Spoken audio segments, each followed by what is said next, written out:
Hello my dear aspirants, welcome to Roy academy learning point YouTube channel. বন্ধুরা, এই ভিডিওতে আমি আরআরবি এএলপি 2024-এর যে পরীক্ষাটি হলো তার 25/11/2024-এর সেকেন্ড শিফটের সবকটি অঙ্কের প্রশ্ন সমাধান করে দেব। তো ভিডিওটি প্রথম থেকে শেষ পর্যন্ত দেখবে, আর চ্যানেলে নতুন হয়ে থাকলে চ্যানেলটিকে সাবস্ক্রাইব করার পরে পাশে আসা বেল আইকনটিকে অল অপশানে সেট করে নেবে। আর টোটাল 15টা শিফটে পরীক্ষা হয়েছিল, তার 11টা শিফটের রিজনিংয়ের প্রশ্ন আমি অলরেডি সমাধান করে দিয়েছি। তার প্লেলিস্টের লিঙ্ক এবং অঙ্কের যে শিফটগুলো করিয়েছি তার প্লেলিস্টের লিঙ্কও এই ভিডিওর নিচে ডেসক্রিপশন বক্সে দেওয়া থাকবে, সেখান থেকে চেক আউট করে নিও। আর আমাদের অফিসিয়াল টেলিগ্রাম চ্যানেলে জয়েন করে নিও ডেসক্রিপশন বক্সে দেওয়া লিঙ্ক থেকে, সেখানে তোমার এই পিডিএফগুলো দেওয়া রয়েছে আর ক্লাসের আপডেট ওখানেই দেওয়া হয়। ঠিক আছে, তো চলো শুরু করছি। দেখো, 1 নম্বরেই আমাদের অঙ্কের প্রশ্ন রয়েছে। বলেছে একজন ব্যক্তি 247.50-তে একটি পণ্য বিক্রি করে 12.5% লাভ করেন, পণ্যটির ক্রয় মূল্য কত? তো এখানে 12.5% মানে আমরা জানি হলো 1/8। ঠিক আছে, তো 8 টাকায় 1 টাকা লাভ করে, তো 8 টাকায় 1 টাকা লাভ করলে বিক্রয় মূল্য হয় 9 টাকা। আর প্রশ্নে বলেছে বিক্রয় মূল্য 247.5 টাকা। তাহলে চেয়েছে কি ক্রয় মূল্য, তো ক্রয় মূল্য 8 বের করলেই অ্যান্সার হয়ে গেল। তো 9 দিয়ে কাটবো, 9 দুগুণি 18, তারপরে তোমার 6 7 67, তো 9 দিয়ে করলে 7 নং 63, তাহলে 4 5 45, 5 নং 45, তো পয়েন্ট বসিয়ে দিলাম। তো এবার 8 দিয়ে করলে 5 8 40 শূন্য হাতে 4, 7 8 56 4 60 শূন্য হাতে 6, 8 দুগুণি 16 আর 6 22, তো এক ঘর আগে দশমিক, তো দশমিকের পরে শূন্যের দাম নেই, 220 টাকা আমাদের অ্যান্সার। ঠিক আছে, ওকে, চলো নেক্সটে যাব। এইবারে আমাদের 4 নম্বর প্রশ্ন। বলেছে একটি বিক্রয়ের ক্ষেত্রে 40% এবং 60% এর দুটি ধারাবাহিক ছাড় হলো ড্যাশের একটি একক ছাড়ের সমতুল্য। তো দুটো ধারাবাহিক ছাড়, প্রথমে 40% ছাড়, ছাড় মানে মাইনাস, ঠিক আছে, পরে আবার 60% ছাড়, -60, মাইনাসে মাইনাসে প্লাস, 60 গুণ 40/100। ঠিক আছে, তো 100-র দুটো শূন্যর সাথে এই দুটো শূন্য কাটা চলে গেল। তো এখানে কত হচ্ছে দেখো, 40 আর 60 মাইনাসে মাইনাসে প্লাস, যোগ করলে হচ্ছে 100, আর 4 6 24 আছে প্লাসে, তো 100 থেকে 24 বাদ দিলে হবে 76, বড়টার চিহ্ন মাইনাস, তো -76%, মানে 76% ছাড় হবে, মাইনাস মানেই ছাড়। ঠিক আছে, নেক্সট। এইবারে দেখো 6 নম্বর প্রশ্ন। বলেছে সুদ বার্ষিক দেয় হলে একটি নির্দিষ্ট পরিমাণ অর্থরাশি একটি নির্দিষ্ট হারে 12 বছরে চক্রবৃদ্ধি সুদে সববৃদ্ধি মূল্যে নিজের দ্বিগুণ হয়। তাহলে 12 বছরে কি হচ্ছে, দ্বিগুণ হচ্ছে। চেয়েছে কি তোমার কত বছরে নিজের 8 গুণ হবে। তো আমরা জানি 8 হলো তোমার 2 এর কিউব। ঠিক আছে, যেহেতু দ্বিগুণ বলেছে তাই বেসটাকে 2 রাখবো। এবার 8 চেয়েছে তাই 2 এর কিউব, তাহলে পাওয়ারে যেটা থাকবে তার সাথে 12 গুণ করে দেবো, 3 গুণ 12 করলে হয়ে যাবে 36 আমাদের অ্যান্সার। 36 বছরে 8 গুণ হবে। এবার এইটাই যদি আমি বেসিকভাবে একটু বুঝিয়ে করি, দেখো 1 ছিল, 1 থেকে তোমার 2 হচ্ছে কত বছরে, 12 বছরে। তারপরে 2 থেকে আবার 4 হবে কত বছরে, আবার আরো 12 বছর। 4 থেকে তোমার দেখো 1 1-এর সাথে 2 গুণ করে 2, 2 দুগুণি 4, 4 দুগুণি 8 হবে কত বছরে, আরো 12 বছরে। তার মানে 3 12 36 বছরে আমার 1 থেকে 8 হচ্ছে, অর্থাৎ 8 গুণ হচ্ছে। ঠিক আছে, দুটো মেথডেই তুমি দেখতে পারো একই জিনিস, শুধু এটাকে একটু এক্সপ্লেন করে দেওয়া ভাঙিয়ে। নেক্সট, এইবারে আমাদের 8 নম্বর প্রশ্ন। বলেছে গত বছর একটি স্কুলে 610টি ছেলে ছিল, এই বছর সংখ্যা 20% কমেছে। তো এই বছরে ছেলের সংখ্যা কত, 610 গুণ 20% কমেছে, মানে 20% মানে 1/5, তাই তো। তো 5-এ 1 কমেছে, তো আছে কত, 5-এ 4। 20% কমেছে মানে আছে 5-এ 4, তো 5 দিয়ে কাটলে 5 1-এ 5, 5 দুগুণি 10, 5 দুগুণি 10, 122 গুণ 4 রয়েছে আমাদের এখন ছেলে। ঠিক আছে, তো 122 গুণ 4 করলে 488 একবারে লিখলাম। এবারে বলেছে এই বছর স্কুলে মোট ছেলেদের সংখ্যার এত শতাংশ মেয়ে হলে স্কুলে কতগুলি মেয়ে আছে। তাহলে এই বছরে মোট ছেলেদের সংখ্যা কত, 488, তার 175% কি আছে, মেয়ে রয়েছে। তো 488-র 175% করব। ঠিক আছে, তো 175% করলে আমাদের 25 দিয়ে 4 25 100, 7 25 175, 4 দিয়ে 4 122, তো 122 গুণ 7 করলে 854 আমাদের অ্যান্সার হয়ে যাবে। ঠিক আছে, এটা তো আমরা পার্সেন্টেজ দিয়ে করে করলাম। এটা তুমি চাইলে রেশিও মেথডেও করতে পারো, অথবা অন্য আর একটা মেথডে দেখে নাও। বলেছে যে 20% কমেছে, তাহলে বয়েজ ছিল আর বয়েজ আছে, তাহলে বয়েজ ছিল, দেখো 20% কমেছে মানে 5-এ 1 কমেছে, তো ছিল যদি 5 হয় তাহলে এখন আছে কত? আছে হলো 4, কারণ 1 কমে গিয়েছে। ছিল 5, তাতে 1 কমেছে, 4 হয়েছে। এখন যা আছে, এই বছর যা আছে তার 175% হলো মে, তাহলে এই 4-এর 175% যদি বার করি, 4-এর 175% যদি করি, তাহলে তোমার কত হয়ে যাবে? দেখো 7/4, 4 4 কাটা গেলে 7 হয়ে যাবে, তাহলে এইটা হলো মে, তাহলে মে হলো 7। তো এখন প্রশ্ন অনুযায়ী 610টি ছেলে ছিল, তাহলে 5 মানেই 610, কারণ ছিল কটা? 5টা, তাহলে 5 মানেই 610, 122 গুণ, তাহলে মে কতগুলো? 7 মানে কত? 7 গুণ 122, অর্থাৎ 854। ঠিক আছে, ক্লিয়ার? Very good. নেক্সটে যাব।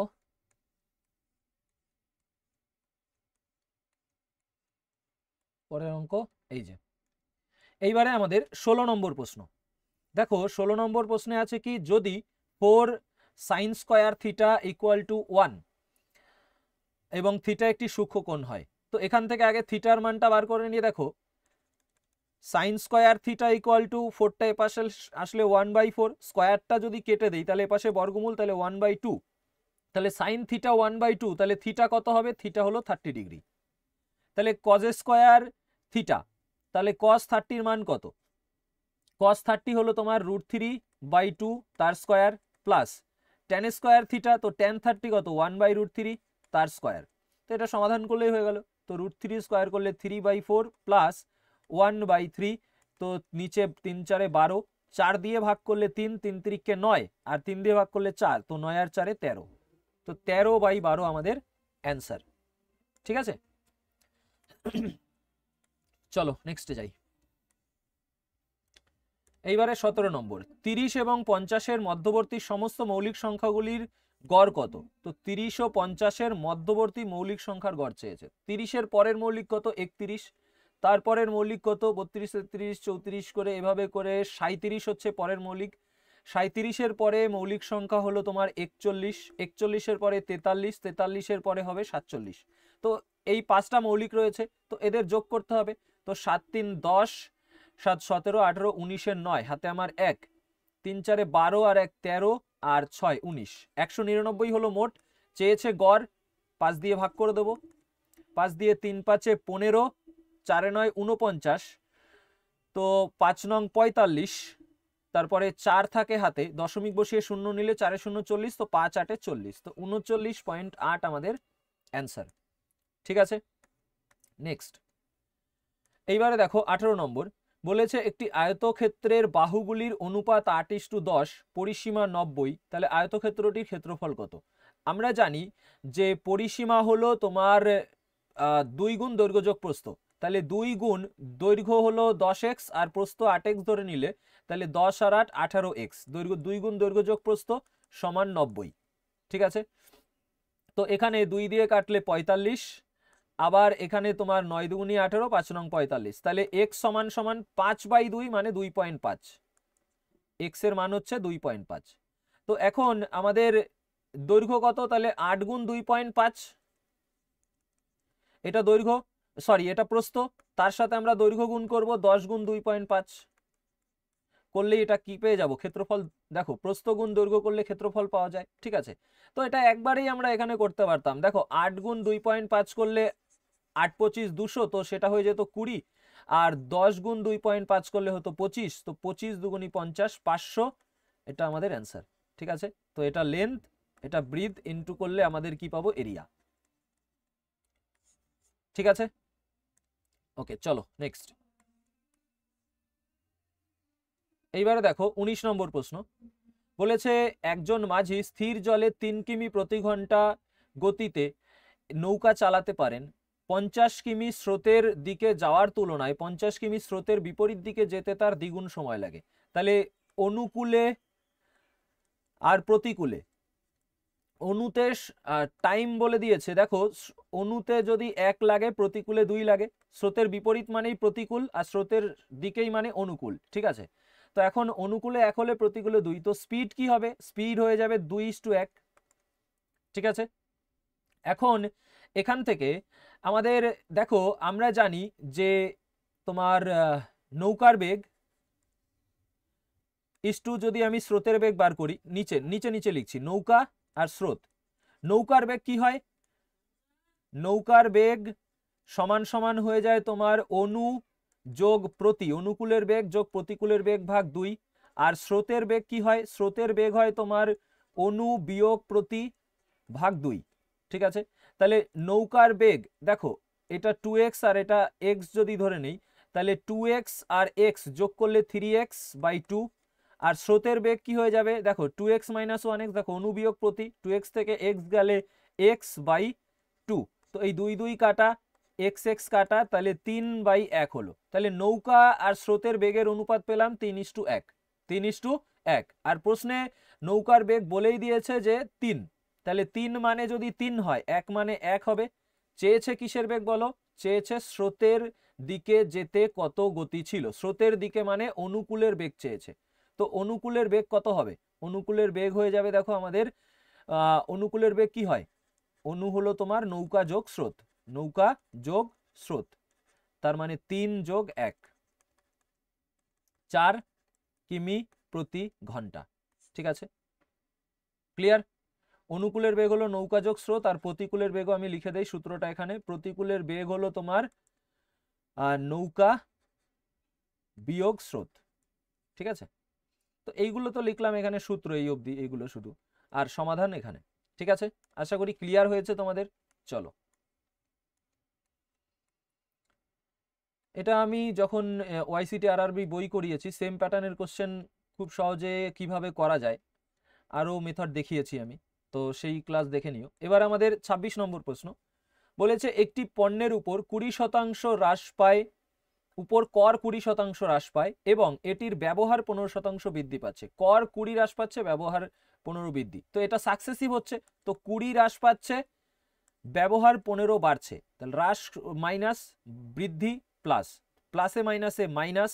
এবার 20 গুণ 15, 20 গুণ 15 300/100, তো আমাদের এখানে কত হচ্ছে দেখো 20 আর 3 মাইনাসে মাইনাসে প্লাস, তো 20 আর 3 23, 23 থেকে 15 গেলে 8, বড়টার চিহ্ন মাইনাস, তো 8% আমাদের অ্যান্সার, যেহেতু মাইনাসে আছে তাই হ্রাস পাবে, যদি এটা প্লাস বেরোতো তাহলে বৃদ্ধি পেত, ঠিক আছে। নেক্সট, রিজনিং গুলো তো অন্য ভিডিওতে করে দিয়েছি, লিংক দেওয়া আছে প্লেলিস্টে, চেক করে, ওই ডেসক্রিপশন বক্সে দেওয়া আছে প্লেলিস্টে লিংক, চেক করে নিও। সরি, এখানে কেন থামছি, পরের প্রশ্ন কোথায়,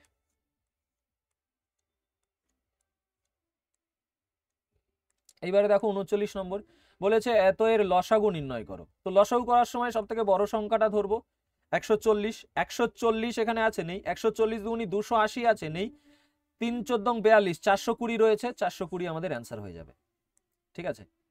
140 এর গুণিতক গুনলাম 420 বেরোলো, আর 420 থেকে বড় কিছু নেই, তার মানে 420 আমাদের লসাগু হবে, ঠিক আছে। নেক্সট, আচ্ছা এইবারে দেখো ডিআই এর প্রশ্ন, এটা একটু জুম আউট করে নেই। প্রশ্নটাতে কি বলেছে, বলেছে যে 2018 থেকে 22 সময়কালে একটি রাজ্যের ধানের বার্ষিক উৎপাদন দেখায় 2020, 21, 22 সালে মোট ধানের উৎপাদন লক্ষ টনে, তো লক্ষ টনেই সব রয়েছে, 20-তে কত 100, 21-এ 60, এটা 80, 8 আর 6 14, 140 আর 100-তে 240 আমাদের মোট, ঠিক আছে। নেক্সট, আচ্ছা এইবারে দেখো এই প্রশ্নটা 48 নম্বর, তো জুম করে নিই, এটাকে জুম করে সেট করে দিই। বলেছে একটি ছেদক দুটি সমান্তরাল রেখাকে এমন ভাবে ছেদ করে যাতে ছেদকের একই পাশের দুটি অন্তঃস্থ কোণের অনুপাত 2:3 হয়। তো একটা সরল রেখা, দুটো সমান্তরাল সরল রেখা, তাকে একটা রেখা ছেদ করছে এবং এই দুটোর অনুপাত বলেছে 2:3, এই কোণটা 2 হলে এটা হবে 3। আমরা জানি যে একই পাশের অন্তঃস্থ কোণের যোগফল হয় 180, আর এখানে 3 আর 2 যোগ করলে 5, তাহলে 5 মানেই কত 180, চেয়েছে কি, চেয়েছে বৃহত্তর কোণ। বৃহত্তর কোণ কোনটা? 3। তাহলে 5 দিয়ে কাটলে তোমার 36, 3 36 108, অপশন 4 এরটা। ঠিক আছে, নেক্সট। এবারে 49 নম্বর, 8-এর 3টি ক্রমিক গুণিতকের যোগফল এত, সর্বোচ্চ গুণিতকটি নির্ণয় করো। তো এটা তোমাদের যে তোমার শিফট 1 ছিল এই 25 তারিখের, তাতে এরকম একটা কোশ্চেন ছিল গুণিতকের, কিন্তু এক আলাদা ছিল, মানে মানে গুণিতকের কোশ্চেন কিন্তু অন্যরকম ছিল। এই কোশ্চেনটা আমরা কি করব, এখানে আমরা আগে গড় বার করব। সেখানে তোমাদের শিখিয়েছিলাম আমরা যদি গড় বার করি সেটাই হয় মাঝের সংখ্যাটা, তাই না? তো গড় কি, তো এখানে যেহেতু 3টি ক্রমিক গুণিতক বলছে, তো 3 দিয়ে ভাগ করলেই গড় বেরিয়ে যাবে। তো 3 8 24, তারপরে 0, 3 8 24, 808। তো 808 হলো গড়, অর্থাৎ এটা মাঝের সংখ্যা। তো এবার এর পরে একটা আছে, আগে একটা আছে, চেয়েছে কোনটা? সর্বোচ্চ, তার মানে পরেরটা দরকার। তো 808-এর পরেরটা কত হবে? আরো 8 যোগ হবে, 816 হয়ে যাবে। আর যদি সর্বনিম্ন চাইতো সেটা হতো 800। তো 800, 808, 816 তিনটে যোগ করলেই এটা পাওয়া যায়, 2424 পাওয়া যায়। ঠিক আছে, ক্লিয়ার? Very good. চলো,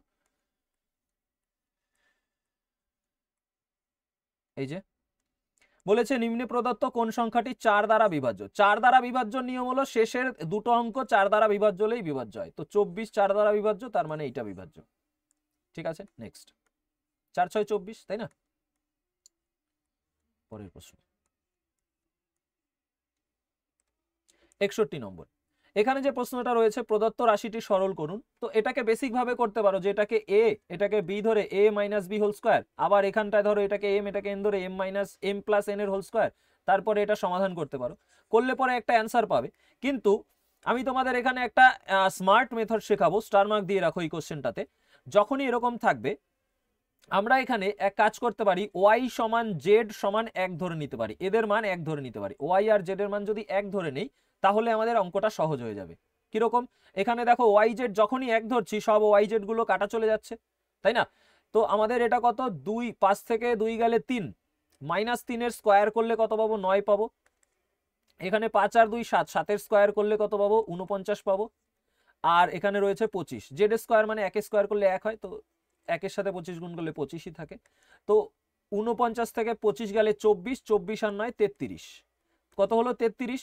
তো আমরা কি করেছি? ওয়াই আর জেড কে 1 ধরেছি। তো অপশনগুলো চেক করব। দেখো ওয়াই আর জেড যেহেতু 1 ধরেছি, এই দুটোর কোনো দাম নেই। 29 থেকে 4 গেলে হবে 25, 19 থেকে 4 গেলে কি 33 হয় না? 19 থেকে 4 গেলে 15, 19 আর 4 হয় 23, 29 আর 4 হয় 33। তাহলে এইটা আমাদের অ্যান্সার হয়ে গেল। ঠিক আছে, এখানেও 33 আছে, এখানেও 33। আর বেসিক ভাবে করলে তো তোমরা জানোই যে a minus B whole square হলো a square plus B square minus 2ab, a plus B whole square হলো a square plus B square plus 2ab, minus এইটা দিয়ে কাটাকাটি করবে, যোগ বিয়োগ করবে, অ্যান্সার বের করে নেবে। ঠিক আছে, আচ্ছা। ও, এই একটা কোশ্চেন রয়েছে, এটা আমাদের ট্রেনের কোশ্চেন রয়েছে।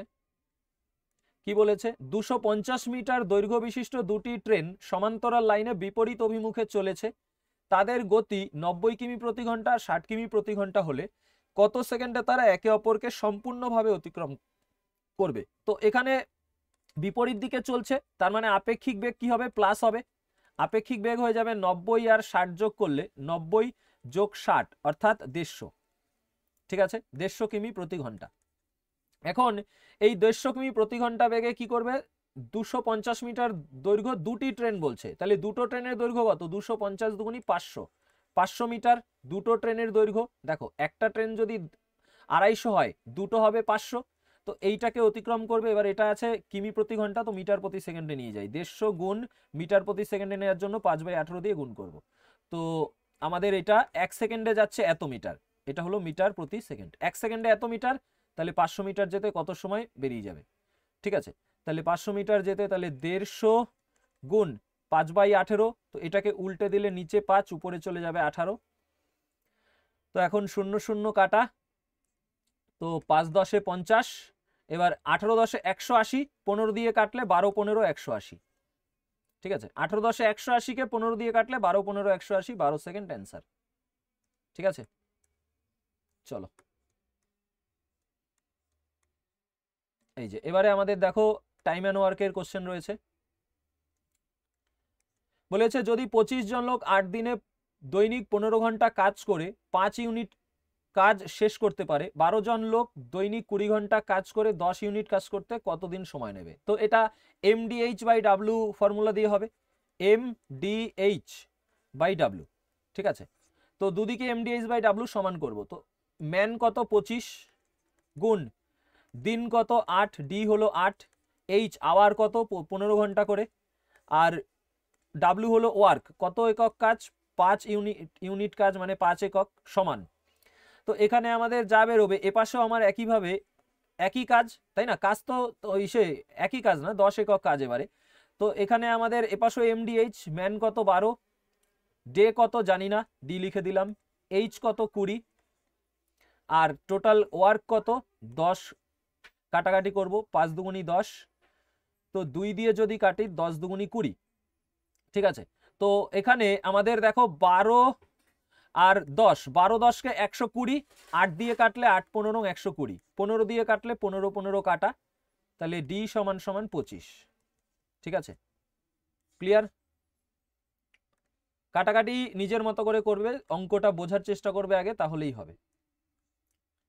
এইবারে আমাদের বলেছে যদি একটি নির্দিষ্ট পরীক্ষায় একটি ক্লাসের শিক্ষার্থীদের গড় নম্বর 80 হয়, সেই পরীক্ষায় 40 গড় নম্বর বিশিষ্ট 5 জন শিক্ষার্থীকে বাদ দেওয়া হয়, তাহলে বাকিদের গড় নম্বর 90 হবে। পরীক্ষায় অংশগ্রহণকারী সংখ্যা কত? তো দেখো 40 গড় নম্বরের 5 জন বাদ দেওয়া হয়েছে, তার মানে প্রথমে আমরা ধরে নিচ্ছি পি জন ছিল, কতজন ছিল? পি জন ছিল, তাদের গড় নম্বর ছিল 80, ঠিক আছে। পি জনের গড় নম্বর 80, পরে কি হয়েছে 5 জন বাদ গেছে, গড় নম্বর কত 40 নিয়ে বাদ গেছে, 5 জন 40 করে নিয়ে বাদ গেছে, তাহলে 5 জনে মোট কত কম নিয়ে গেছে? 40 করে কম নিয়ে গেছে, ছিল গড় 80, নিয়ে গেছে 40 করে, তার মানে 40 করে তারা রেখে গেছে, তার মানে 40 গুণ 5 200 গড় নম্বর তারা রেখে গেছে। যে 5 জন গেছে তারা 200 নম্বর, গড়ে 40 করে টোটাল 200 নম্বর রেখে গেছে, টোটাল 200 নম্বর রেখে গেছে। এবার এই 200 নম্বর রেখে যাওয়ার ফলে এখন কি হয়েছে, তোমার গড় নম্বর 90 হয়ে গেছে। তাহলে এখন ব্যক্তি কতজন? পি মাইনাস 5 জন, আর গড় নম্বর কত হয়েছে? 90 হয়েছে, ঠিক আছে। গড় নম্বর কত হয়েছে? 90 হয়েছে। তাহলে গড় নম্বর কত এক একজনের মাথায় গড়ে কত করে রেখে গেছে? তোমার 80 ছিল, এক একজনের মাথায় গড়ে 10 করে রেখে গেছে, তাই না? তাহলে 200 গড় নম্বর রেখে গেছে কতজনের মাথায়? 200কে 10 দিয়ে ভাগ করব 20 জনের মাথায়, তাহলে 20 জনের মাথায় তোমার 200 রেখে গেছে, আর বাকি আরো 5 জন আগে ছিল, তার মানে টোটাল প্রথমে কতজন ছিল? 25 জন অংশগ্রহণ করেছিল পরীক্ষায়, ঠিক আছে। বুঝতে পেরেছো? এটা আশা করি ক্লিয়ার হয়েছে। এবার এইখান থেকে এইটা গেল আমাদের বেসিক। আমি মৌখিকভাবে যদি করি এরকম যে 5 জন গেছে 40 নম্বর নিয়ে, 40 করে কম নিয়ে গেছে, তার মানে 200 রেখে গেছে। এবার 200 রেখে গেছে, প্রত্যেকের মাথায় অ্যাড হয়েছে কত করে? 10 করে, তাহলে 200 অ্যাড হয়েছে 20 জনের মাথায়, আর আগে ছিল আরো 5 জন, তাহলে 25 জন ছিল। অ্যান্সার বেরিয়ে গেল। এটাকে তুমি যদি সমীকরণ আকারে তৈরি করো তাহলে কি করবে? এরকম যে প্রথমে পি জন ছিল, গড় নম্বর 80, তার মানে মোট কত? 80 পি, ঠিক আছে। তার থেকে তোমার 5 জন 40 করে নিয়ে গেছে, 5 40 200 নিয়ে গেছে বাই। তাহলে এইটা হলো এখন কতজন ইসে রয়েছে, ঠিক আছে। এখন আমাদের কত নম্বর রয়েছে? গড় নম্বর, মোট নম্বর, গড় তো না মোট, কারণ 80 গুণ পি করেছি, মোট বের করেছি, এটাও 5 40 200 মোট করেছি। তাহলে এখন মোট নম্বর এত, সেইটা ভাগ হচ্ছে কতজনের মধ্যে? পি মাইনাস 5 জনের মধ্যে, এবং তাতে গড় পাওয়া যাচ্ছে কত? 90। তাহলে মোটকে আমরা সংখ্যা দিয়ে ভাগ করলাম, গড় পেয়ে গেলাম। তো কাটাকাটি করি, 0 0 0 কাটা, তাহলে দেখো 8 পি বিয়োগ 20 সমান 9 পি বিয়োগ 5 নং 45। তাহলে 9 পি আর 8 পি পার্থক্য করলে পি শুধু, 20 যদি পার্থক্য করি তাহলে 25 হয়ে যাবে, 45 থেকে 20 গেলে 25, পি কত? 25, তার মানে প্রথমে কতজন ছিল? 25 জন ছিল, ঠিক আছে। বুঝেছো? চলো এইভাবে আমি একাধিক মেথডে দেখাবো কিনা এটা একটু কমেন্ট করো, নাকি যে কোনো একটা মেথডে সমাধান করে দেবো শুধু। এইবারে দেখো 69 নম্বর বলেছে যে এত হলে এম এর মান কত। এখানে দেখো পি বাই কিউ রয়েছে, পি বাই কিউর পাওয়ারে রয়েছে 2m প্লাস 2। এবার এখানে আছে কিউ বাই পি। মনে রাখবে যে আমরা যদি ভগ্নাংশটাকে উল্টে দেই পাওয়ার কি হয়ে যায়? মাইনাস হয়ে যায়। তাহলে এটাকে ভগ্নাংশটাকে উল্টে আমরা পি বাই কিউ করে দিচ্ছি। তাহলে পাওয়ার যেটা প্লাস ছিল মাইনাস হয়ে যাবে, তাহলে 9 প্লাসে ছিল মাইনাস, এইটা মাইনাসে ছিল, মাইনাসটাকে মাইনাস গুণ করলে তোমার মাইনাসে মাইনাসে প্লাস এম হয়ে যাবে। ঠিক আছে, তাহলে বেস সমান, তাই পাওয়ার সমান, তাহলে 2m প্লাস 1 ইকুয়াল টু -9, ও 2m প্লাস 2 ছিল, সরি, 2 -9 প্লাস m। তো m এ পাশে গেলে বিয়োগ হয়ে যাবে, তাহলে 2m থেকে m গেলে m, 2 এ পাশে গেলে বিয়োগ 2, তাহলে 9 আর 2 11, মানে বিয়োগ 11। ঠিক আছে, চলো এইবারে 70 নম্বর। দেখো y সমান সমান কি হবে, দ্বিতীয় গুণ তৃতীয় ভাগ প্রথম, 24 গুণ 24 ভাগ 18, 6 দিয়ে কাটলে 318, 4 6 24, 3 8 24, 4 8 32। ঠিক আছে, নেক্সট। আচ্ছা, এইবারে 71 নম্বর প্রশ্ন বলেছে একটি প্রাচীরের 10% মর্টার দিয়ে ভরা হলে 24 মিটার দীর্ঘ, 8 মিটার উচ্চ আর 60 মিটার পুরু দেয়াল নির্মাণের জন্য প্রতিটি 24 সেমি, তারপরে 12 সেমি এবং 8 সেমি মাত্রা বিশিষ্ট ইট, কতগুলি ইট লাগবে? এই জায়গাটায় কোশ্চেনটা দেখে গন্ডগোল মনে হচ্ছে, কারণ 60 মিটার পুরু, 60 মিটার মানে অনেকটা, তো অত পুরু দেয়াল হয়? তো 60 মিটার না, এটা আমাদের সেমি হবে। ঠিক আছে, এটা আমাদের কি হবে, সেমি হবে, 60 সেমি করে নাও এটা। তো এটা 60 সেমি পুরু দেয়াল হবে। তো আর সংখ্যাটা দেখেও তাই মনে হচ্ছে যে 45,000 রয়েছে, তার মানে এটা সেমিতেই হবে। আচ্ছা, তো এখন আমরা এক কাজ করব, তাহলে আমাদের যে দেয়ালটা হচ্ছে সেই দেয়ালের আয়তন কি, দৈর্ঘ্য গুণ তোমার প্রস্থ, এটা পুরু মানেই প্রস্থ গুণ উচ্চতা, তাহলে 24 গুণ দৈর্ঘ্য গুণ উচ্চতা করি, তারপর প্রস্থ করি, একই ব্যাপার, দৈর্ঘ্য প্রস্থ উচ্চতা, দৈর্ঘ্য উচ্চতা প্রস্থ একই তো, তাই না? তো 24 গুণ 8 গুণ 60 সেমি, সেমিটাকে আমরা কি করব, মিটারে নিয়ে যাব, কারণ এই দুটো মিটারে রয়েছে, মিটারে নিয়ে গেলাম, ভাগ। এখন এইটাকে তোমার কি করছে, এত মাত্রা বিশিষ্ট ইট দ্বারা, কিন্তু এখানে আরেকটা জিনিস বলে দিয়েছে 10% মর্টার রয়েছে, তাহলে 10% মর্টার, তাহলে ইট কত শতাংশ, 90%। 10% যদি মর্টার হয়, ইট হলো 90%। ঠিক আছে, এবার এইগুলো সব সেমিতে আছে, এগুলোকেও মিটার নিতে হবে, কারণ একটা ইটের আয়তন যদি আমি বার করি সেটা সেমিতে, সবগুলো সেমি, তো মিটারে নিয়ে যাব। তো 24/100 গুণ 12/100 গুণ 8/100। ঠিক আছে, আমি এখানে টোটাল কতটা দেয়াল তৈরি হবে ইট দিয়ে সেই আয়তন বের করলাম। ঠিক আছে, তাকে আমরা একটা ইটের আয়তন দিয়ে ভাগ করে দিচ্ছি, তাহলে আমাদের কতগুলো ইট লাগবে সেটা বেরিয়ে যাবে। ঠিক আছে, তো 100 100 কাটা, এবারে আমাদের কাটাকাটি করব, 24 24 কাটা, 8 8 কাটা, 12 দিয়ে কাটলে 5 12 60। ঠিক আছে, 5 12 60, তো 5 নং 45, তারপরে একটা শূন্য। এবার এখানে নিচে 100 রয়েছে, তো 100টা যখন আমি এই ভাগটাকে যখন গুণ করব তখন 100টা উপরে চলে যাবে, তো 100 গুণ হয়ে যাবে, 45-এর সঙ্গে 100 গুণ করলে 45,000 আমাদের অ্যান্সার। ঠিক আছে, ক্লিয়ার? চলো, আচ্ছা, সব অঙ্কগুলো করে দিলাম, আশা করি তোমাদের ক্লাসটা ভালো লেগেছে। যদি ভালো লেগে থাকে লাইক করবে এবং পরের ক্লাস দেখার জন্য চ্যানেলটিকে সাবস্ক্রাইব করার পর পাশে আসা বেল আইকনটিকে অল অপশনে সেট করে নেবে, আর কমেন্ট করে জানাবে অবশ্যই যে ক্লাসগুলো কেমন লাগছে, তোমাদের কমেন্টই আমাকে মোটিভেট করে। ঠিক আছে, তো দেখা হচ্ছে পরের ক্লাসে, ততক্ষণ পর্যন্ত সবাই সুস্থ থেকো এবং ভালো থেকো। টেক কেয়ার, জয় হিন্দ, জয় ভারত।